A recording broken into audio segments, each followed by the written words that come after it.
What's up, yo guys? It's your boy Gian fucking Cult, and this is Sosgal's Bedroom Podcast. We're back again, and right now I'm here with two amazing person. We have here Ryan and Bella. Hi Bella, what's up? guys. Hi guys. Yeah, let's go ahead and start now to the very first question. I would like you guys to introduce first yourself. Let's start with Ryan. Hi guys, I'm Ryan Rogers. I'm 21 and I'm a tattoo artist. How about you, Bella? Hi guys, I'm Bella. I'm 20 years old. 20 years old. So, what do you guys do for a living right now? Ryan already mentioned that he's a tattoo artist. How about you, Bella? What do you do for a living? Tambay lang. Tambay lang. Party-party lang. Party girl. So, ilang months ka na ba sa Girls, by the way? Simula nung 2.5. 2.5. That was 4 months? No, 2.5 is like 3 months ago. Ayun, Yeah, 3 yeah. months. June. Because Girls anniversary was May 18. So yeah, 3 months ka pa lang. Ikaw, Ryan, ilang months ka na? Pumunta ako nung 2 pero nag-join ako nung 2.5. Oh, okay. So that's... I'm not good at math. 3 months ago. 3 months ago. Okay. 3 months ago. So far, how's your experience partying in Girls, Ryan? It's really good. Love girls. No, I'm joking. But I just think it's fun. It's a bit wild as you know. How about you? Perfect siya. Perfect? 10 out Bakit of perfect? 10. 10 out of 10. Maraming pogi, maraming maganda. Mahusay siya. No. Bukod ba sa Girls, anong collective yung mga napuntahan nyo? And how is it? How's their party, by the way? Ako sa UDT. Mhm. Perfect din siya, bes. Ganda yung UDT. Ang daming pogi. Yeah, daming yeah. lalaki. Punta kayo doon. Tsaka night shift. Night shift. Okay. How's their party? Okay lang. Okay. Okay lang. So. So, how about you, Ryan? Ito yung unang collective na nasalihan ko. What is it? Girls. Sos girls. Yeah. Oh, I thought you already been to other collective parties. No. Never. Never pa ba? So, yung first party mo nung pumunta rin sa Pilipinas, sa collective, is Girls. Sos girls. Yeah. Girls talaga. He's from UK, by the way. Shit. Kaya pala yung accent. So, from our previous party, ikaw nag-start ka ng X 2.5? 2.5. And ikaw is X 2.5 din. What is the most, or what is the naughtiest experience that happened from our previous parties? Let's start first with Ryan. So, hindi ko siya nakita personally, pero may nakita akong video na may kaganapan sa CR. Okay. But you, in your own experience, My own experience. Well, I was caught kissing someone sa in a dark room somewhere. do you still remember the girl you kissed? Yeah, I do. But I kind of want to forget that. No. How about you, Bella? Ako lang. Nasa ilo, Tamang ikot lang ako dun kasi pa-sweet girl lang ako dun Pero, daming lalo na sa CR, pasabog yung mga tao. Aabutan ka na lang. So that's the most naughtiest experience mo? Like, nakita? Oo, Very different nakita. experience. Kasi nga, Hindi. Sweet girl lang ako Sweet girl sa Bella, guys. Sweet girl lang. Next question, kay Ryan. May nauwi ka na ba na na girl right after ng party natin? Sa mga na puntahan mong parties natin? Wala. Hindi ako gumaganon. Wala? Wala. Okay. Mamatay. Wala, hindi ka nag-uwi? Hindi. Mamatay? Mamatay. How about you, Bella? Hindi din, bes. Kasi? Kasi sweet girl nga ako. Sweet girl nga siya. Sweet girl si Bella. Magalit si dad. Daddy. Wala ka na uwi, Ryan, pero meron ka mga fling doon sa mismong event. Yeah, meron naman. Puro kiss lang. Ganun. Pero like, di naman siya lagi. Sometimes lang. Sometimes lang. Eh, Okay. Sometimes lang. Pinipilit, ano? Let's go to your let's go to your personal life. First question is kay Ryan muna. Mabilis ka bang ma-attach sa mga nakaka-fling mo? Yeah. Well, hindi naman sa fling. Pag may nagustuhan kasi ako, seryoso agad. So, binibigay ko na siya ng buo. Lover So boy. you're saying that you are the type of guy that date to marry? Is that it? Oh, pag may times, pag feel ko na like gusto ko na mag-date, seryoso naman. Pero pag feel ko na I can't be as dating, then medyo makulit naman ako. Lover boy. Is there someone na you feel that she is your greatest regret na yeah. Wala naman. Yeah. I have no regrets. No regrets. How about you, Bella?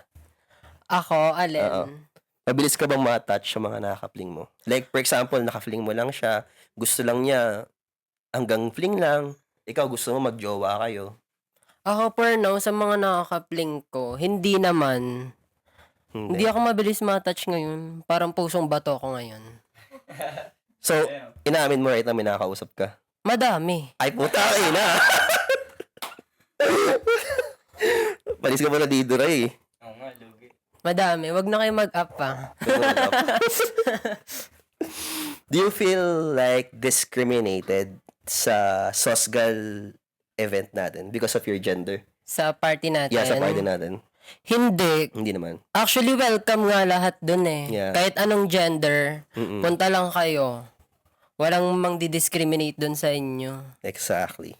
That's what I like kasi in Sosgal, I actually promote also diversity. That's why we're also hiring like hosts na not only girls and girls and guys but also the other part of LGBTQ plus.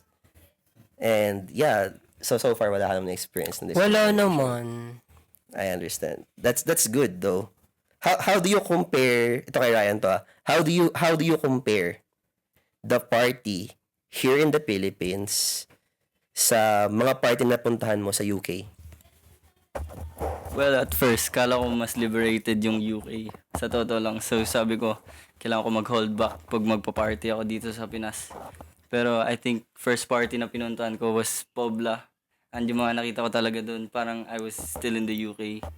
Ang sa akin lang dito, like, pag nagiinuman, basagan talaga. Kasi sa amin, like, they don't buy bottles.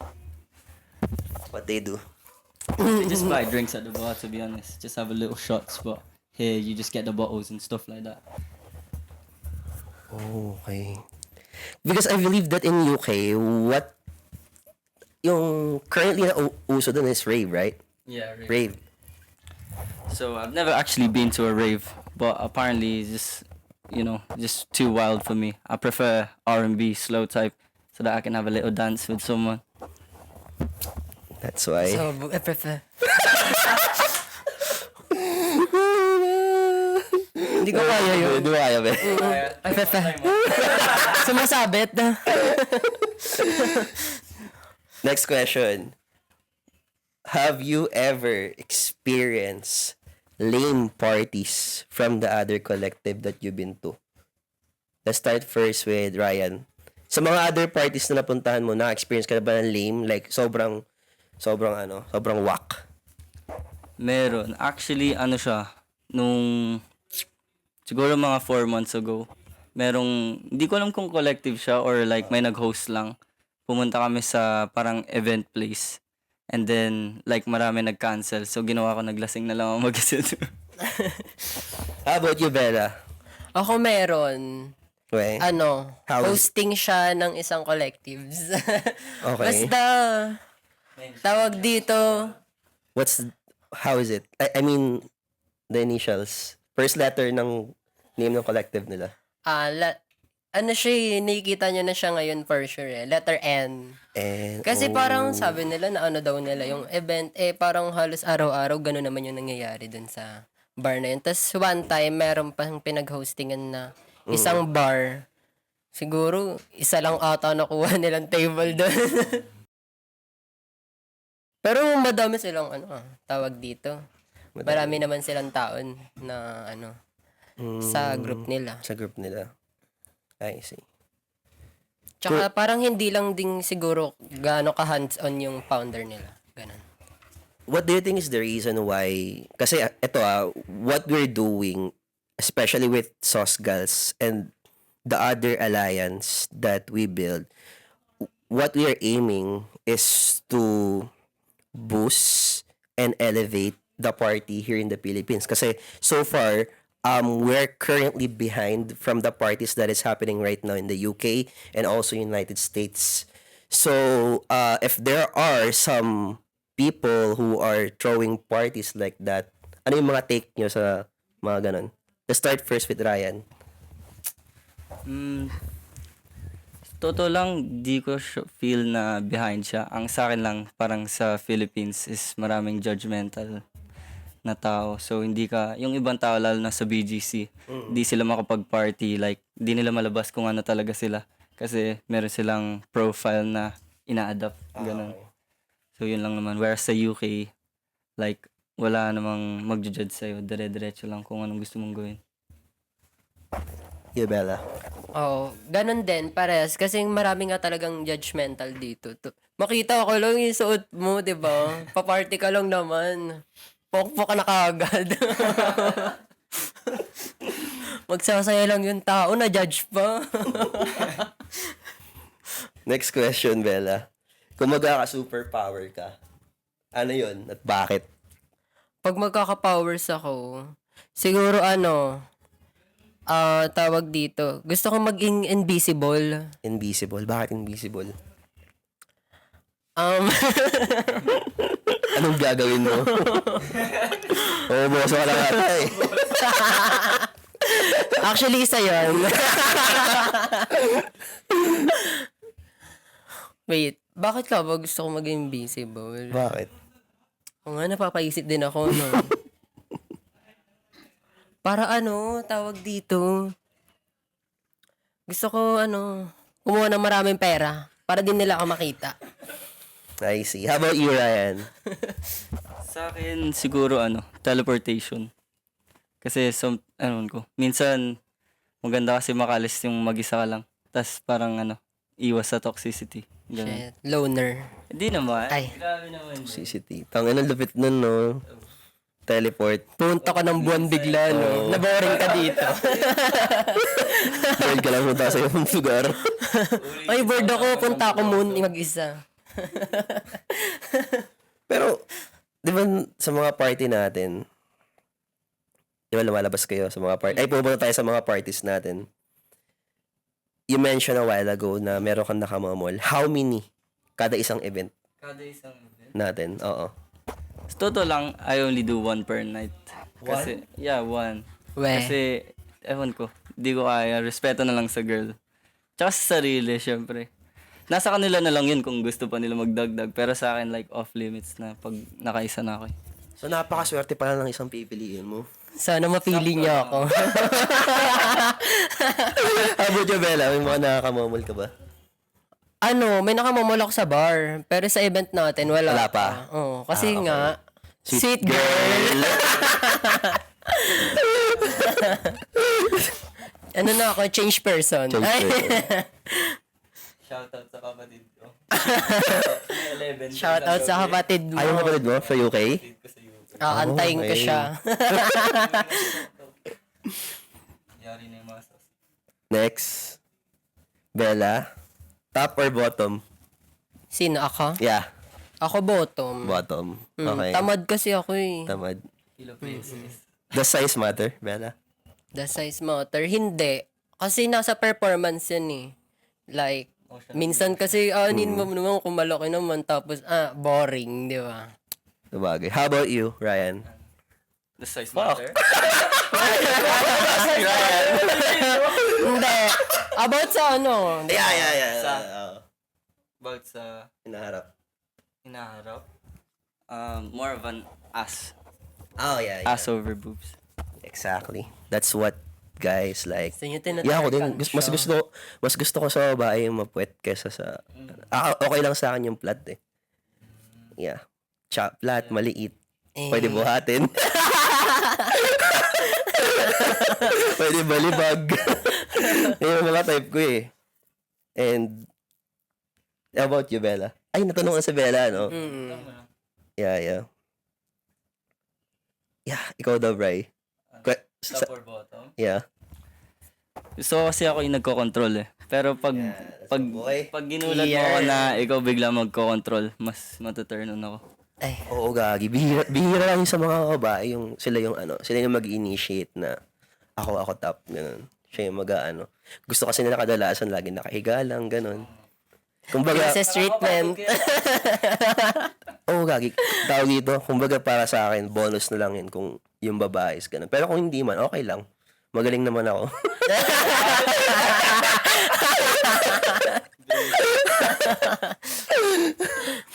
Next question. Ito, medyo okay to. Itong question na to. Tingin nyo ba, kayong dalawa, makakahanap ba kayo ng real love sa mga parties? Ryan? Sa parties, feel ko hindi. Just based on experience. Kasi yung dalawang ex, start muna kami as friends. Tapos, doon na ako na-fall. Ganun. Pero sa party, hindi ko lang sure. Maybe, pero more on the low percentile ako eh. Ganun. How about you, Bella? Ako malabo. Malabo makahanap ng true love sa bar. Kasi syempre, nagbabar ako eh. Alam ko yung mga ginagawa doon. Diba? Like, mas gusto ko yung hindi na lumalabas para ma-influensyahan ako hindi na uli lumabas. So you guys are saying na party lang kayo just to have fun and not to fall in love with someone. Social lang. Okay. How many is your body count? My body count is 15. 15. Yeah. Pang 16 ako. 160 lang. 15? Yeah. Ilan naging jowa mo? 2. Okay. Nice, man. Yes. Ako, 4. 4. Kasi nga, sweet girl. Ilan naging jowa mo? Wala. Ay, hindi ka pa nagkakajowa? NBSB? Ay, nagka-jowa ako pero yung sa mga wala. Sa parties, hindi ka nagkajowa? Hindi. Ayoko nga, bes. Sa party magkaroon ng jowa kasi nga, syempre, Sweet girl. alam ko yung ginagawa ko eh. Last question, ba't siya naging bakla? Oo nga pala, miss. Question ba Ay, yun? may question yung what happened ba? Like, how did you find out? Paano mo nalaman na you are... Na ganito. Yeah. Actually, hindi ko siya bigla na lang siya. Na-feel, Naramdaman ko na lang siya. Bata pa ako as in. Like parang I'm not into girls talaga. Parang mas na-attract talaga ako sa lalaki. Ganun. That's good. Kasi ako, marami akong tropang bakla, to be honest. Kasi marami nagkagusto sa akin gay, to be honest. Lalo nung high school ako, totoo, dahil nag-hitap sa akin na bakla. Pero hindi talaga, tropa lang talaga sila eh. Malapit ako sa mga gays. Kaya nga minsan nila, bakla din ako. Kasi na-adapt ko rin kasi minsan yung mga language nila. Kaya yun ang gustong gusto kasama yung mga bakla. Kasi nga, sobrang lang funny. Yeah. Magaling sila, Pero body GB count mo girl 4. sila. GB girl. Diba? Pero body count mo 4. Yeah, 4. Alright. Sorry, For our previous event, we were sponsored by Hard Bull. I believe nakakuha kayo ng mga yun. Have you guys ever tried Hard Bull? Ryan? Yeah, I've tried Hardball like 2 times now. How is it? It's really good, but I didn't have a partner to share it with, so What? So, anong ginawa mo? Uminom ka ng Hard Bull tapos... tinulog ko. Tinulog lang? Tulog lang? Inom ng Hard Bull tapos tulog lang? Okay, how about you? Ako na-try ko siya once. Tapos? Ayun, tinulog ko din siya. Kasi? Nga eh. Oo nga. Pero ang hirap matulog best pag gano'n Yeah. Same init. Oh, yeah. Inhit Inhit nga. ko. Yun nga. Pero so far it's effective. We already tried it. Oo, try nyo yan, hard bull. Super Exactly. effective. Thank you, Hardbull. So that's it, guys. Thank you so much for watching and listening to our podcast. They are the last, Yeah. what do you call this? Yes. Interviewee or guest for tonight. And Yeah. see you ulit next event. 1 week before the event of Sosgals. Like kami may ganito. Please follow our YouTube channel, Sosgals, TikTok, Sosgals, Facebook, Sosgals, and our Instagram at Sosgals_. See you guys. Thank you for podcast. Thank you for listening us. And have a good day. Bye-bye.